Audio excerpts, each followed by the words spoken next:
Donc, bonjour mes petits élèves de quatrième, j'espère que vous avez passé des bonnes vacances. Dans cette vidéo, je vais présenter la suite du cours sur le mouvement et puis expliquer un petit peu le principe. Et puis après, vous aurez donc l'exercice à faire.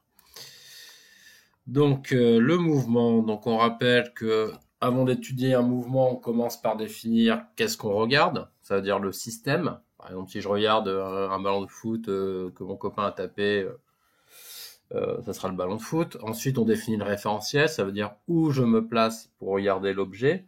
Ça veut dire que la plupart du temps, si vous êtes sur Terre et que vous ne bougez pas par rapport au sol, vous êtes dans le référentiel qu'on appelle terrestre. Si vous êtes dans un bus qui roule, vous serez dans le référentiel du bus. Si vous êtes sur votre vélo, ce sera le référentiel du vélo, etc., etc. Donc, c'est les deux choses à définir dans un premier temps. Ensuite, pour décrire un mouvement, on rappelle qu'il faut soit commencer par décrire la trajectoire. Il y a 3 trajectoires possibles. Ça va en ligne droite, on dira alors rectiligne. Ça fait des cercles, on parlera alors de circulaire. Et dans tous les autres cas, on dira curviligne. Ensuite, on décrit l'évolution de la vitesse, et je dis bien l'évolution. Euh, la vitesse peut soit augmenter, on parlera de mouvement accéléré, elle peut aussi diminuer, on parlera de mouvement décéléré. Et si la vitesse est constante, on parlera de mouvement uniforme. Donc ça, c'est ce qu'on a vu dans les parties précédentes. Là, on va s'intéresser à la chronophotographie. Alors, une chronophotographie, c'est lorsqu'on décompose un mouvement à l'aide d'un logiciel en général. On peut le faire aussi avec une vidéo et un papier calque. Il y a pas mal de logiciels sur téléphone gratuits qui arrivent à le faire de nos jours. Donc là, on va s'intéresser à une fusée que je vous montrerai lorsque on reprendra les cours. Donc là, c'est une expérience que j'avais faite dans un autre collège. Donc là, ici, on peut voir une bouteille de coca mise à l'envers. On la voit pas très bien. En gros, ça, c'est ma fusée. Je vais pas rentrer dans les détails, mais en gros, il y a une réaction chimique qui permet de faire décoller la fusée. Donc on va regarder un petit peu comment ça se passe. Voilà. Donc en gros,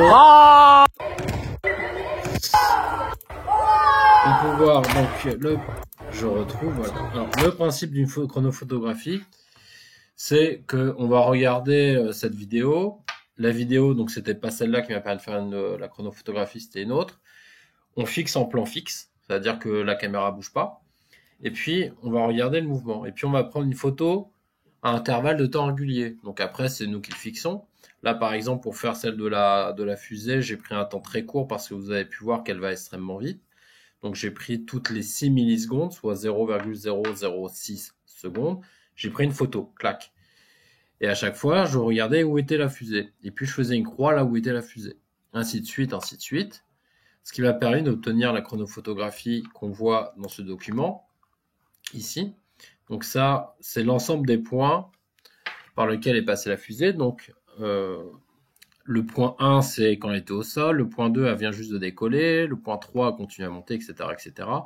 Et entre chaque point, donc entre le point 1 et le point 2, entre le point 4 et le point 5, ou point 7 et 8, il s'est déroulé exactement le même temps, 6 millisecondes.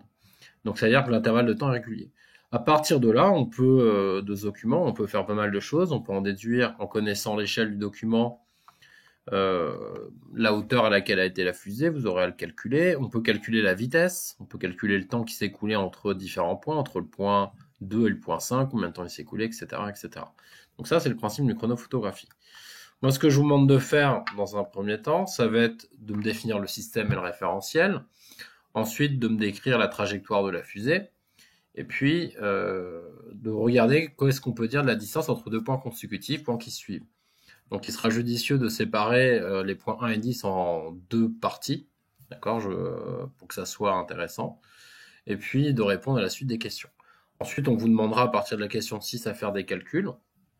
Donc, calculer à quelle hauteur est montée la fusée, sachant qu'au tout début, avant les questions, on vous donne l'échelle du document, en vous disant que 0,4 cm sur le document correspond à 40 cm dans la réalité. Donc, il faudra faire un produit en croix. Normalement, vous savez le faire.